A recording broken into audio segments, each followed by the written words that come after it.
each other. When we on our knees to pray, you ain't gotta worry. I'm gonna always have your back. And life can be hurtful, but that's why we got. I'ma say a prayer for you. Say the word and I'll be there for you. Whatever you need, cause I care for you. If your burden's getting heavy, I can bear them too. Oh, yeah. Hello, sisters. It is me, LaStar, and I am here with you guys.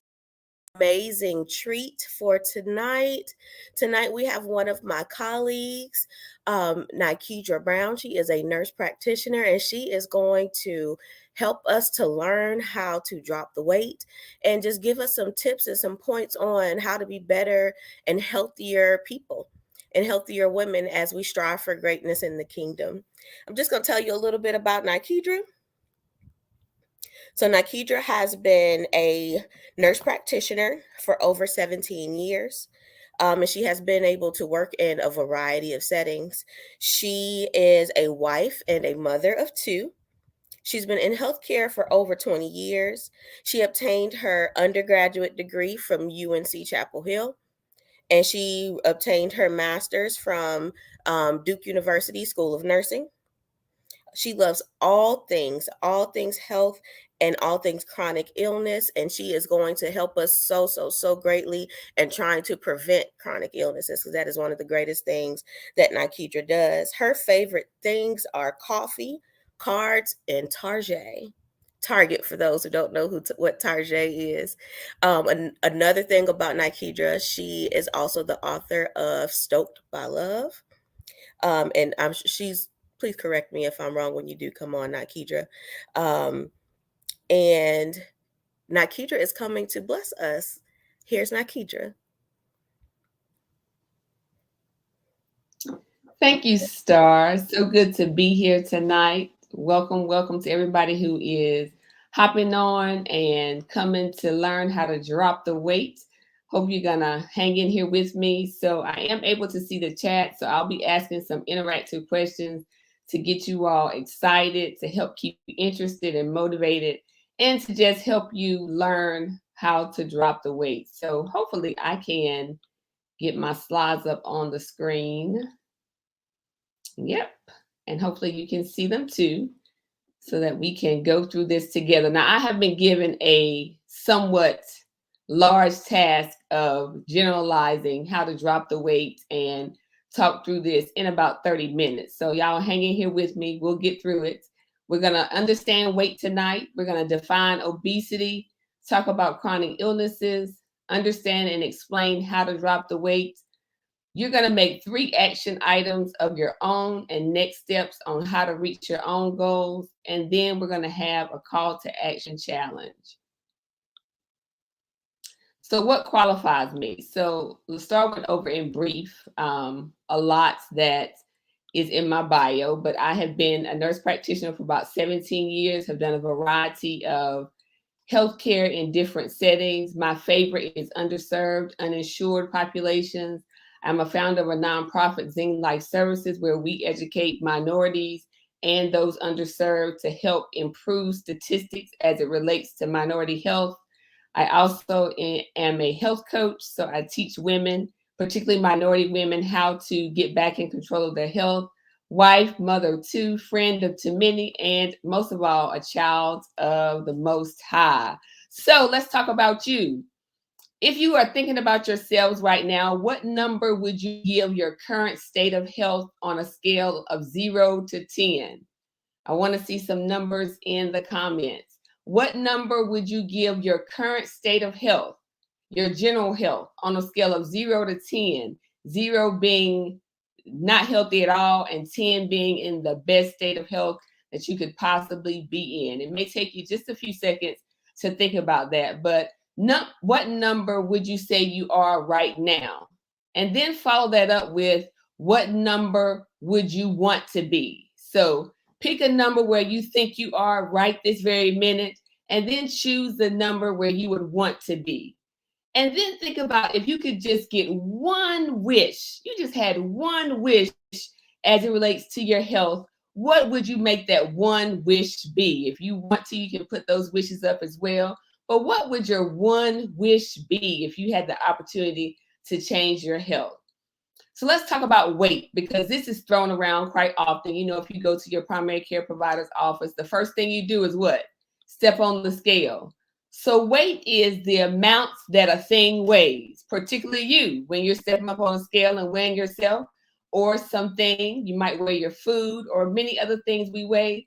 It's the quantity or thing weighing a fixed, usually a specified amount. So everything has a weight. It's a unit of weight or mass. It's something heavy. So I want you to think about this weight definition as we go on to define how we're going to drop weights in our lives. It's something heavy. It's a burden. It's a pressure. It's relative heaviness. It's an overpowering force, and it's measurable influence, especially on others. Because how many of you know that you have weight? Have you ever heard that your name has weight? We have weight in certain realms, right? And so we have this weight about us.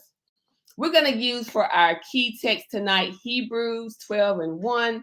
Wherefore, seeing we also are compassed about with so great a cloud of witness, let us lay aside every weight. This says every weight and the sin which doth so easily beset us, and let us run with patience the race that is set before us, right? So let's call our attention to every weight. It doesn't say some weight. It doesn't say a little bit of weight here, a little bit of weight there. It doesn't say some weight next week, some weight the week after next. It said, let us lay aside every weight. And then when you go to look at the Message version of this, it says, do you see what this means? All these pioneers who blazed the way, all these veterans cheering us on. It means we better get on with it. Strip down, start running, and never quit. No extra spiritual fat, no parasitic sins. Keep your eyes on Jesus, who both began and finished this race we are in. Study how he did it, because he never lost sight of where he was headed. That exhilarating finish in and with God. He could put up with anything along the way, the cross, the shame, or whatever. So whatever that weight is that we have to learn how to lay it aside. So let's talk about what's weighing you down. Think about that thing. What is really weighing you down? What is included in that every weight? Because we typically think about our physical being and our physical self, but what really is weighing you down? I see some people saying high blood pressure, cholesterol, obesity, sins. Absolutely. So maybe it's high blood pressure. Maybe it's diabetes. Maybe it's obesity. Those three things in particular we're going to talk about on tonight. But there may be many other things that may be weighing you down. So hypertension is otherwise known as high blood pressure. It's a condition in which the force of blood against the artery walls is too high. That's what makes it be called high blood pressure. Usually you don't have any symptoms. You're walking around, you're feeling fine. But if not treated over time, it can lead to heart disease, stroke, and many other things. Now, a normal blood pressure is 120 over 80. 120 over 80. Remember it, 120 over 80. Now, if you have known your blood pressure and know what your blood pressure values are, I always tell my patients, start to know your numbers, right? Every opportunity that you can, get your blood pressure checked. If you have a blood pressure cuff, use it. It's not doing any good if you don't use it. Know what your normal blood pressure is and know how far you are away from normal. Some things that cause or intensify blood pressure is smoking, obesity, a sedentary lifestyle, which means you just sit around. In these last couple of years in COVID, we probably have sat more than we have sat our lives, right? So this sedentary lifestyle, too much sodium or salt in your diet, alcohol, stress, family history, age, and many other things. Now, the incidence of high blood pressure, nearly half of all Americans have high blood pressure. And that's a number 130 over 80. So we just said that normal was 120 over 80. So if you are 130 over 80, you're in this half of all Americans that have high blood pressure. If you have high blood pressure and you are not ashamed to say it right here as we're in this learning environment, put me in the comments. put a me in the comments, because nearly half of all Americans, that's about 116 million Americans, have high blood pressure. That's nearly 1 in every 2 adults. So we're going to see if statistics hold themselves correct. That's nearly 1 in every 2 adults. So if you have had a diagnosis of high blood pressure, put a me in the comments, because we're going to talk about how that can be a weight that's holding you down as well. So some treatments or some things that you may have known or not known that can help with your high blood pressure. You need to monitor the blood pressure. We just said that, right? So blood pressure is also known, or high blood pressure is also known as the silent killer. Anybody know why it's called the silent killer? It's called the silent killer because it can be high and working on your eyes, your heart, your kidneys, all the vessels in your body, and you not even know it. You know, we are created perfect and in his image. And because of that, when things start to go awry in our body, that perfect body tries to protect us, right? And so it tries not to let us get in any harm or let hurt and harm come our way. So because of that, our bodies are able to adjust. And you just go about your merely way, you don't even know it. But high blood pressure needs to be monitored. And even if you're saying, I've never had high blood pressure, my blood pressure was fine the last time I had it checked. Well, when was the last time you had it checked? Was it last month? Was it last year? If you are an adult, you typically need to have your blood pressure checked at least once every 6 months if you don't have an incidence of high blood pressure. If you have high blood pressure, then of course you need it checked more often. But in particular, you need to know your numbers. Exercise and losing weight, eating a healthy diet, limiting the sodium in your diet, not just the sodium that you're shaking on foods, but sodium that you're picking up as you're going out to eat. You can't control what the restaurants are putting in your food. So limiting the sodium in your diet starts with monitoring what you're eating. Quit smoking if you smoke, limit your alcohol, get a good night's sleep. Get a good night's sleep. A good night's sleep, right? Reduce the stress. Those are things that you can do to help lower your blood pressure. Let's hop on to diabetes. So one weight that we need to lay aside, and many of you put me in the comments as being that 1 in 2 people, is hypertension. Now, diabetes. If you have diabetes, put a DM in the comment. There are a couple of types of diabetes. I just want to clear up. There is a type 1. These are usually identified when people are young. So you usually see children with type 1. Their pancreas produces little or no insulin. Most adults generally are type 2. This is a chronic condition that affects the way the pancreas and the body processes blood sugar, right? And then we have those people that are pre-diabetics, as my patients would call, I'm borderline. And I'm like, what is borderline? Where do we get this borderline from? Pre-diabetes is blood sugar is high, but it's not high enough to be classified as a type 2 diabetic. So I see a bunch of DMs coming into the comments. So you people have been diagnosed at some point with diabetes. The symptoms include a lack of energy, fatigue or being tired, excessive thirst. So that means you are thirsty all the time, going to the bathroom quite often, constant hunger, blurry vision. So these are some symptoms that people have typically when they are diagnosed with diabetes. I saw a patient within the last 2 weeks, he has lost 40 pounds in the last month without even trying. And he came in because he had a boil that would not heal. And ultimately, we figured out that he was diabetic. He's a truck driver, and also recall that along his routes, he's having to stop frequently to go to the bathroom. So all these symptoms may be signs of diabetes. What are some complications? So diabetic retinopathy is a common complication.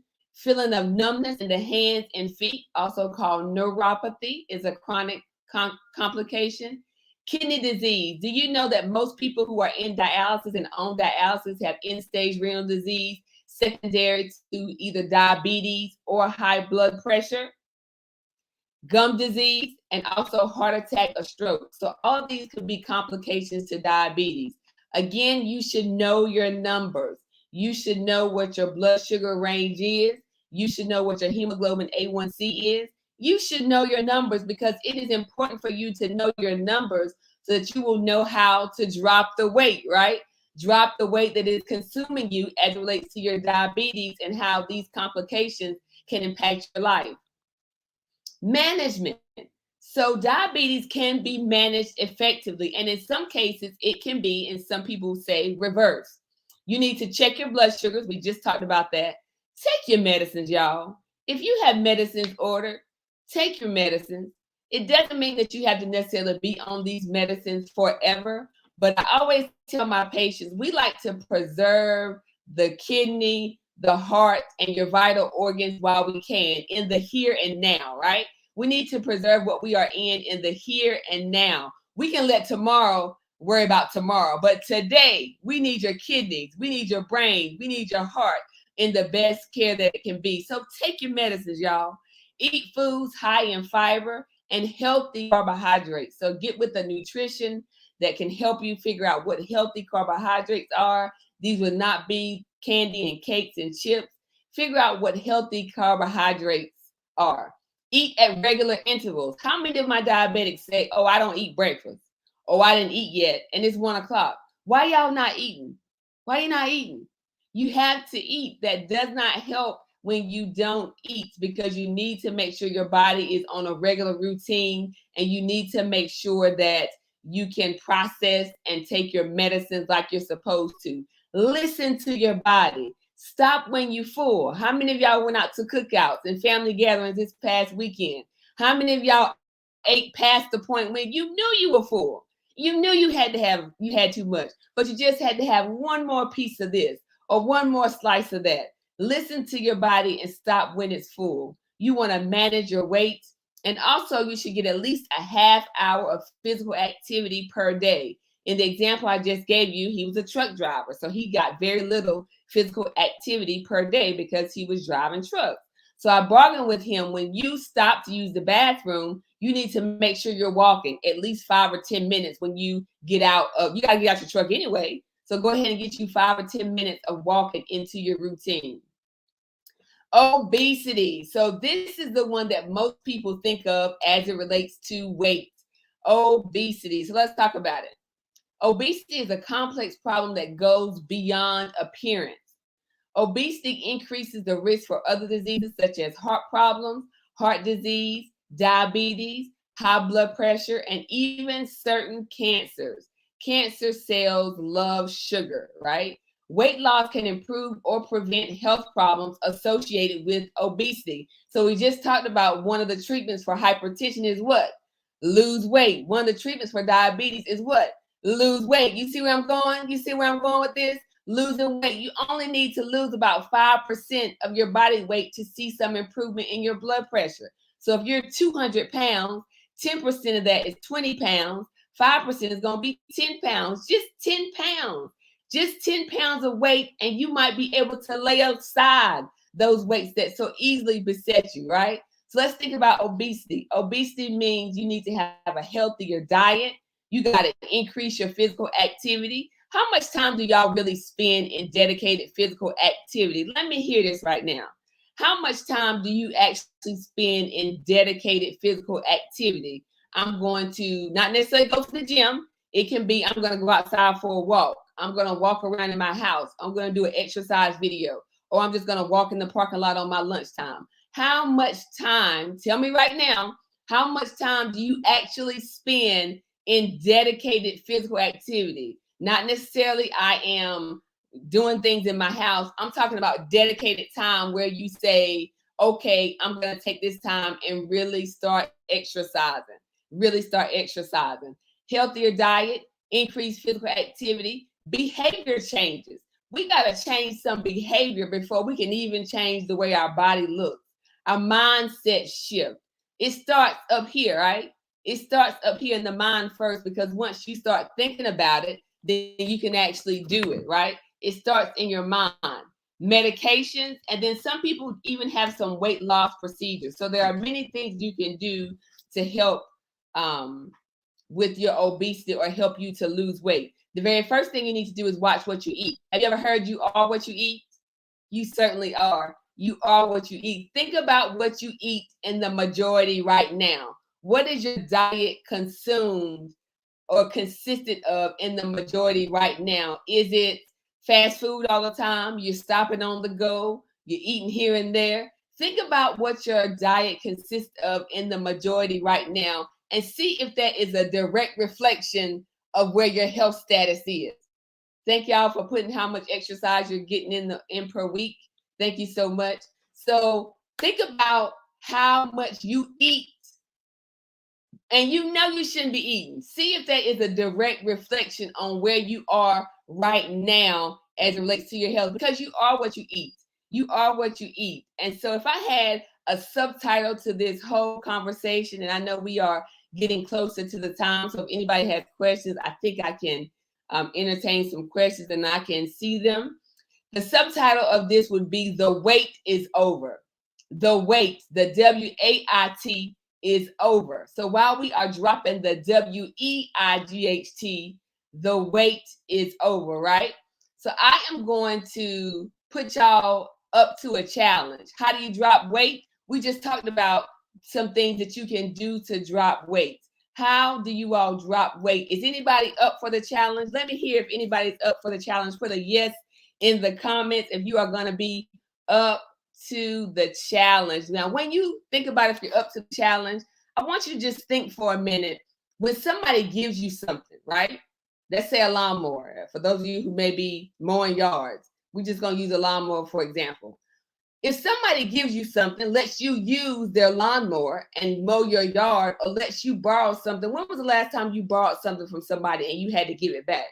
When you give somebody something and you borrow something, you expect for that item that you are borrowing to be in the best condition that it was when you lent it out, right? You expect that when you lend something to somebody, when they give it back, you want it to be in as good, if not better condition than where they lent to it, right? Let's think about this. We're going to 1 Corinthians 6:19. Or do you not know that your body is a temple of the Holy Spirit within you, which you have from God, and that you are not your own? For you were bought with a price. Therefore, glorify God in your body. Our bodies are good and they are precious from birth. But your body is on lend. Just like you said when you loan stuff out to people, your body is on lend. So you want to return it to Him. You want to give Him the glory. You want to give Him the praise. You want to give Him the honor for giving you and entrusting you with this body. And so why don't we take care of it? Why don't we take care of this good thing that He has given us? Take care of it because it's not yours. The best way we can take care of it is by exercising, is by eating better, is by taking care of our chronic diseases. If you know you have it, don't suck and stall and be depressed about it. Do something about it.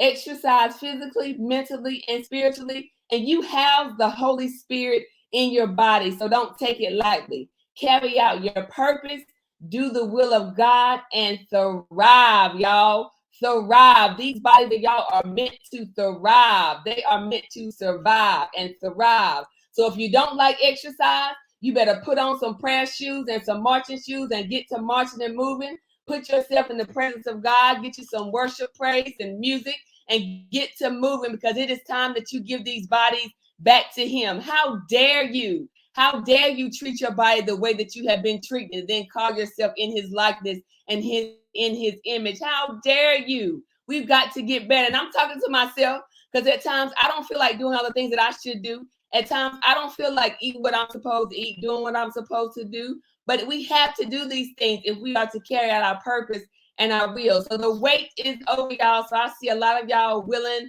to stand up to the challenge. So we're going to drop the weight. We're going to have a challenge, if I may, in the sister circle for the next 4 weeks. For those of you all who are willing to start dropping the weight and that the wait is over, we're going to work on the brain. We're going to work on your mouth. We're going to work on your stomach. We're going to work on your feet. And we're going to work on your heart. Y'all all right with it?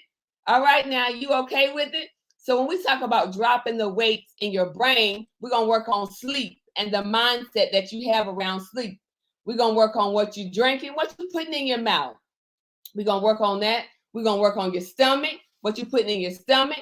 We're going to work on those feet, getting them moving. I know some of y'all are moving already, but most of y'all got to work on moving. And we're going to work on the heart, lowering stress and learning to love more.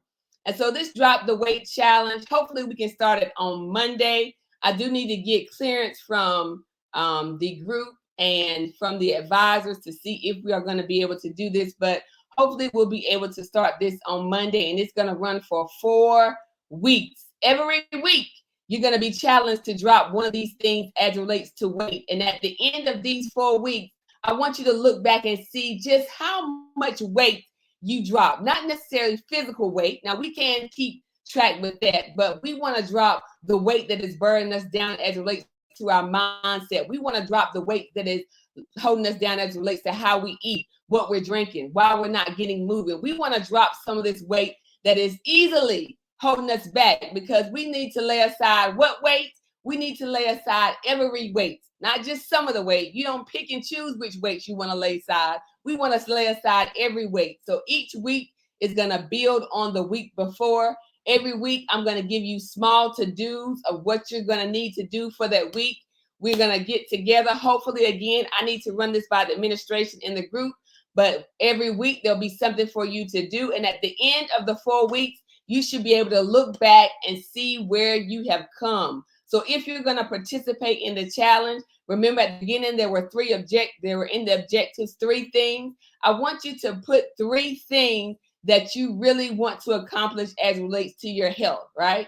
As it relates to your health. And be specific, not just, I want to lose weight. I need some specificity in these next 4 weeks. You want to lose how much in these next 4 weeks? Now, be realistic, right? I want to lose X amount of pounds in the next 4 weeks, or I want to start exercising 3 times a week in the next 4 weeks, or I want to really monitor these Dr. Peppers that I'm drinking in the next 4 weeks, right? I want y'all to be specific, because it is something to be said about being specific. And then I want you to write it down, because y'all all know about how you got to write this thing down, right? How you got to write this vision out. I want you to write these things down so that as the weeks go on and as you feel like you're being pressed on every side, I want you to go back to our scripture where it said lay aside every weight, and the things that he had to lay aside when he was going through for us, right?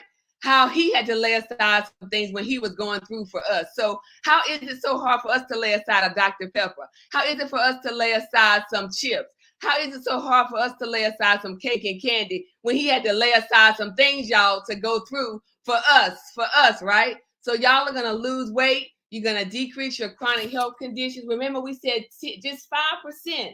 Just 5% is all it takes. You're going to achieve both scale and non-scale victories. And so hopefully at the end of this 4 weeks, you're going to be able to see not only a difference with how you physically look, but the weight that so easily besets you, with the weight that is on you every day when you're not resting well, when you're not sleeping well, when you're tossing and turning every night, when you're thinking about what's going on your job, when your children got you weighted down, when you don't know which way to go, right? We're going to lay aside some of that weight, because some of that starts here.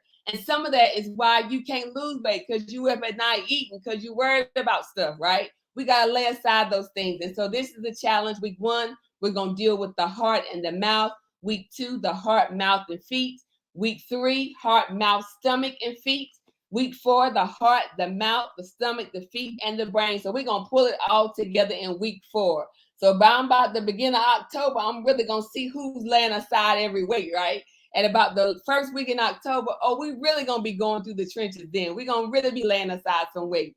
But I hope you are up for the challenge, because there is no challenge without change. You have to be willing to make some changes, because if you aren't willing to make any changes, you're just going to stay in the same place that you've been forever, okay? So is anybody up for the Drop the Weight challenge? Hopefully you are writing down your own goals. Hopefully you're going to put these on paper.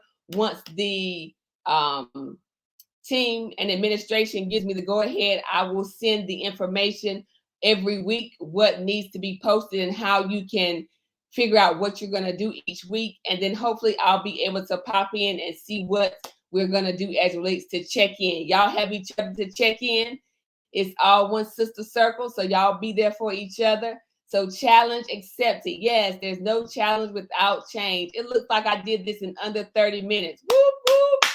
Say I am proud of myself. All right. So if you want to connect with me, I am Nikedra Brown. I am that on all social media challenges. I do have a health and wellness group called Struck by Love. We're going to open that up. We open it up once a quarter. It will open up again in October. The nonprofit that I spoke about is Zing Life Services.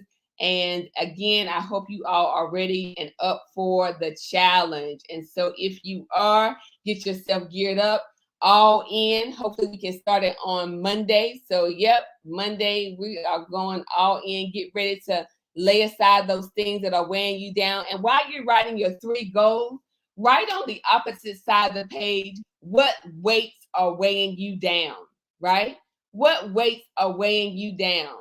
Is it the weight of finances? Is it the weight of your job? Is it the weight of your children? Is it the weight of the unknown? Is it the weight of COVID, right? Write these weights that are laying you down on the right side of your paper, and on the left side, put your goals on the left side of what you are going to do, what he is going to manifest in you to drop this weight over the next 4 weeks. And I hope to see you all at the finish line. And if we have any questions, I can take some questions. I assume, Star, are you coming back in? Hopefully this was good information. You were able to at least take away what it is that you need to do for yourself. Star is holding her head. I don't know if that's good or bad, Star. You beat me down, sis. You done beat me all the way down. But it's for a good reason, because we're going to drop this weight, y'all. We have accepted this challenge by my good friend and sister and colleague, Nikedra. And there's actually a question in the comments. Somebody asked if you could be their provider. Can you be their doctor? Oh. I talk to my patients just like I'm talking to y'all right now. Yeah, and I know it to be true. She does, which is another reason why my toes. If I had a picture of my toes and how they was crushed right now. We don't talk in no slang. We don't talk in no high sedity voice. I talk to them just like this. Just like my that. Country accent and my broken English. Nikedra dropped so many gems this evening, and one of the things, or a couple of the things that I wanted to just bring back, was the fact that she said to know your numbers. It is so important to know your numbers.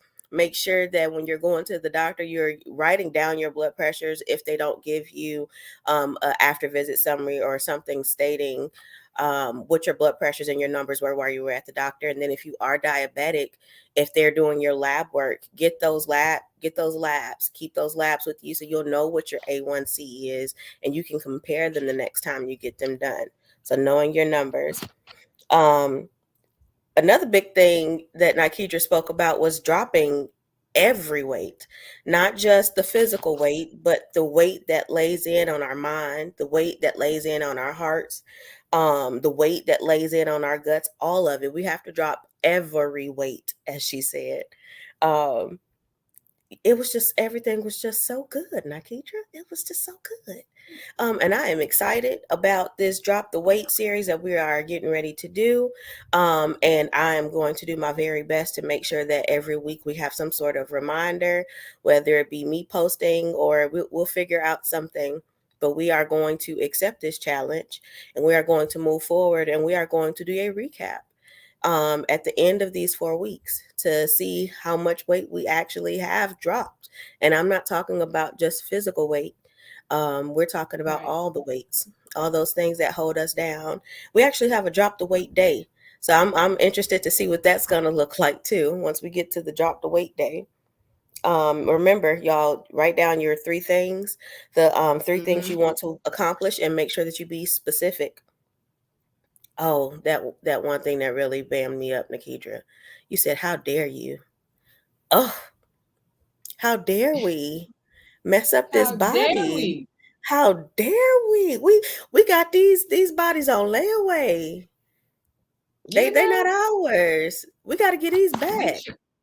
We don't treat our bodies like we treat something that somebody has let us borrow, right? Yeah. We let them stay up all times of the night. We poke them full of sugar and sweets, you know. How dare we? we don't treat them right. Now, Kedra said, y'all, if you don't exercise, go put your shouting shoes on and march around. Make sure you put your Apple Watch or your step counter on and go turn on some shout music and go shout. That's cardio. Shouting is cardio. So there are a couple of questions, Star, if I can interject. Somebody asked about thyroid. So it's my experience that there is a little bit more of a challenge, particularly if somebody is hyper or hypothyroid, but it's not impossible. I actually have 3 ladies currently who I work with in my group who have hypothyroid and said that they had been for years trying to drop the weight and was unsuccessful. But with some, it does take a little more attention and time. But with that, they have been able to move the needle. And again, they do that with a variety of things. Of course, medication, especially for those who have had complete removal of their thyroid, with medication, and then knowing what foods to eat. Because I always tell my people, just because it's good to you, don't mean it's good for you. Just because that banana pudding is good to you, don't mean it's good for you. So once you start learning what is really good for your body and what your body actually likes, then it will be all the better. The next one was about a weigh-in. I do know that people are sometimes sensitive about physical weights and being on the scale weights.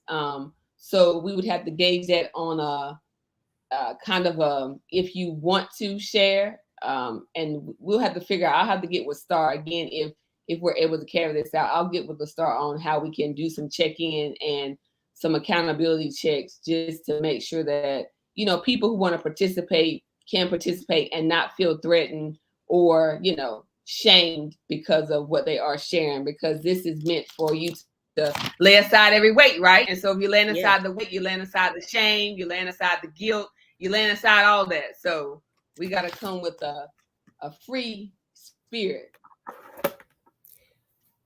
And I see a lot of people are mentioning the survey in the comments as well. They've posted the survey several times in the comments, so just try to scroll up and find that survey so you guys can do it. We do a survey online to keep track of our numbers and everything, as we are a nonprofit as well. In order for us to get our grants and funding, we have to keep track of these numbers. So if you guys would please make sure to click that link to go ahead and do that survey for us, please, please, please. Someone asked about the keto diet. So keto is kind of just like any other diet. Keto, Atkins, what works for some people is not going to work for other people. What really is key is it sustainable? Is it sustainable that you do keto for the rest of your life? If the answer is no, then there's your answer, right? There are not a whole lot of long-term studies in terms of what that high consumption of fat long-term does. So I mean, in the years to come, because we are all hoping that the end goal is to prolong our life. So we don't want to do something in the short interim that's going to later be of detriment, right? So the question I always say, if you are not willing to do something that you can do and maintain long-term, it's probably not the thing for you to do.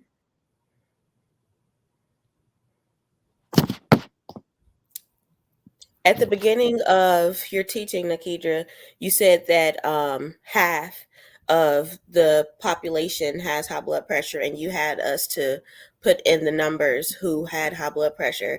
And when I looked, there were 83 people that were attending the live, and out of those 83 people, 24 people admitted to having high blood pressure.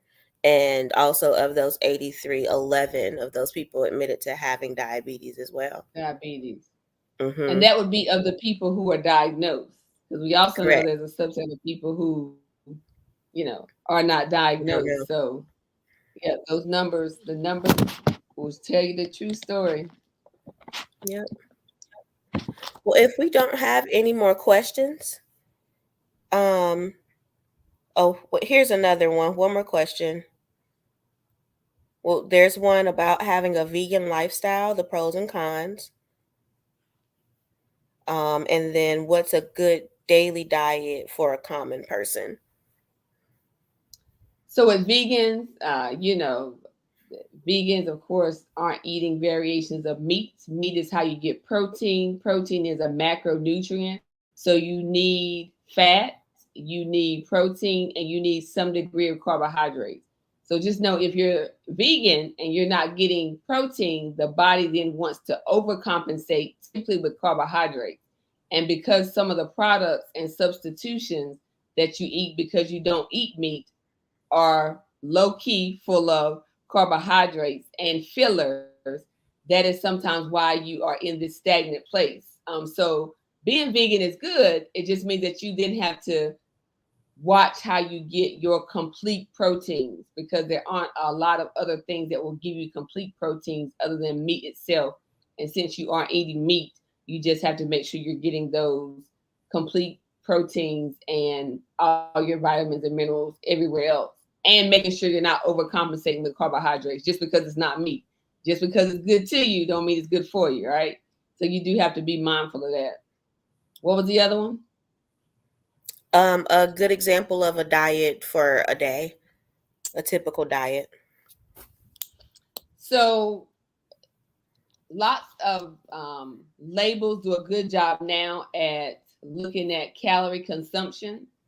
I would say that one of the things for you to pay attention to is how many calories you actually eat per day. You'd be amazed that you probably eat way more calories than you think you do. Even if you say, oh, I don't eat that much, I don't eat breakfast, you'd be amazed that when you actually do eat, it probably is consuming more calories than you probably want to. 2,000 calories is generally where most of the labels live, meaning that's kind of the normal. If you want to lose weight, no matter with any diet, any equation, you have to take in less than you are putting out, right? So if your consumption is 2,200 based on a 2,000 calorie, you're going to always stay where you are, gain a little weight over time. So we're going to do some things that you can easily integrate into your daily lifestyle when we start this challenge. And you might see, I see some people mentioning water. You might see that as you start to just tweak little bits of your routine, that will actually make a lot of difference. So you want to make sure your calorie intake is going to be between about 15 to 1,800. You don't lose weight by not eating. Let me say that 2 more times. You don't lose weight by not eating. You don't lose weight not eating. Why? Because your body will go into a starvation mode. We were built for this, right? Our ancestors were built to be without food and to have to live on just the scraps for many days. And so because of that, we hold on to what we have. Our systems were built just to hold on to what it has. So when you say, oh, I'm not going to eat breakfast because I'm trying to lose weight, it then says, well, I don't know if she's really going to eat for lunch. So let me hold on to this energy and this carbohydrates and this bit of calories, because I don't know if she's going to eat breakfast, lunch, or dinner. Because there was a time before even us knew that they didn't know where their next meal was coming from. So the body over time had to adapt to that. So if you see people and you're like, why are they eating all the time and they don't gain weight? That's why. Because they eating. They are increasing their metabolism. Now, it does matter what you eat. You can't just eat junk and expect that you're going to, be able to maintain an ideal weight. But it does matter what you eat. One of those slides said eat at regular intervals, and making sure your calorie count is between 15, I would say 15 to 1,800, if you want to successfully lose over time. But the key would be find out where you are now. So if you don't know how much you're consuming right now, there are plenty of apps that can help you figure that out and then back down from there. Now I'm gonna pull one more question. It says I had a hysterectomy and find it hard to get rid of belly fat. So they're wanting to know how to get rid of belly fat post having a hysterectomy. If I had the answer to that, I might have people lined up out the door. It is very hard. It is very hard because our hormones do influence some of that. They call it abdominal fat. So some of our hormones do influence that. So it is an uphill battle. There is no easy answer for it. It does mean that the work that you do as relates to your specific area of fitness may have to be more defined, where you want that fat to move. but it is an uphill battle. But it can be done. It's just uphill. So again, just staying in line with regular dietary restrictions. Studies also show that sugar and carbs go directly to your waist and your abdominal section. So there's a direct correlation between people who have a abdominal girth, that means your waist size and your pant size are expanding. There's an influence between the carbs and the sugar that you eat. So the easy answer would be to decrease on those, but then to also do some target fitness areas in your abdominal area. But it's not easy by any means. I think we have time for just one more, if you don't mind, Nikidra. That's fine. Any Cecilia is tips ready on? for the challenge. I love it. Yeah, this is one of the things that they really they put. We did a survey on what they wanted to talk about in these sessions, and weight management and high blood pressure were actually on the top 3. So this is awesome. The question was, how do you get rid of water weight, and can you lose water weight? So water weight, actually, let me back up. It could depend on why you have the water weight. So some people have extra fluid because they have certain disease processes that allow them to hold on to extra fluid. But we all are made up of, women are about 55, 60% water. Men are about 65, a little bit, maybe closer to 70% water. So we all are water to some degree. Now, drinking water actually helps you to get rid of water. It's got to do with, how the cells in the body are influenced by water. Sodium makes you hold on to water. So if you like things that have sodium in it, sodium loves water. So if you decrease your sodium, then sometimes you will see that your water consumption will increase, and that the fluid that you're holding on to will also decrease. So one will be checking your sodium, not just sodium you're checking on foods, but sodium from eating out, sodium from anything that's fast has salt in it. So if it doesn't take you but 5 minutes to cook it, it's probably full of salt. Anything that you can pull off a shelf and put in the microwave or put it in a pot, it's going to be full of sodium. So those things you're going to want to watch, and then watch your water intake go up, and then you should see some change in how your fluid is. Now that's assuming you don't have some cardiac issues that is influencing your fluid as well. How much water should you be drinking? So some things will say that you're supposed to drink about half of your weight with water. That's a little bit aggressive if you're somebody who doesn't drink a lot of water now.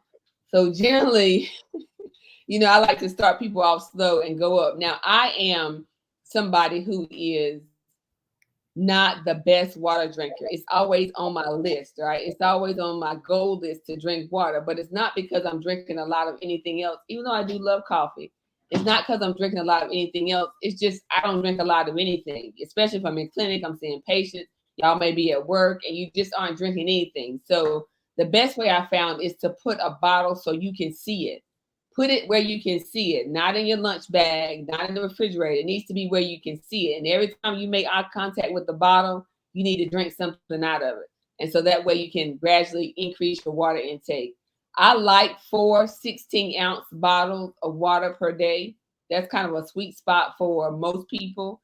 If you sweat, it's hot. If you're a sweater, you probably will need to consume a little bit more. But as rule of thumb, textbook will tell you need half of your body weight. But if you're somebody who just doesn't drink water and you need to start somewhere, try to get at least 4 16-ounce bottles. So 1 in the morning, 1 midday, 1 in the afternoon, and then kind of 1 with your dinner. And then you're good. Coffee does have water. But I challenge myself, for every cup of coffee that I drink, I make myself drink the equivalent in water. So my coffee doesn't count in my water content. And I drink decaf coffee. So if I drink a cup of decaf coffee, I make myself drink the same amount in water, just as a challenge to myself, because it's not taking the place of my water. If you don't like water, which I haven't always, figure out how you like your water. So you can add fruit, you can add cucumbers. Cucumbers actually adds a strong flavor to water. So you can try different things in your water to see if you can get it flavored differently. And then over time, your taste buds will change. So in this 4 weeks, you're going to see your taste buds are going to change. And some things that you may not have liked before, you may like now. Be careful with things that are sugar-free drinks of that sort. So we can talk about that later too. But yep, match your water with your coffee. Thank you so much, Nikidra, for coming and educating us and loving on us and reprimanding us and helping us to get to where we need to be and dropping this weight. Thank you for stepping on our toes and challenging us to do better. We really do appreciate that. I'm excited too. We just want to take time also to thank our circle pastor, Lady Leah Hill McNair. We thank you and we love you for giving us this platform to be able to help our women, because we're striving to help not only ourselves, but to be able to go out and help our communities as well. Ladies, I have thoroughly enjoyed each and every one of you tonight. Thank you for all the questions. Thank you for doing the survey.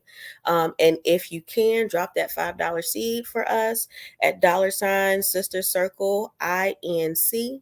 Again, that's $ Sister Circle INC. We will see you next time. We love you so much. Take care. Good night. Good night. Welcome to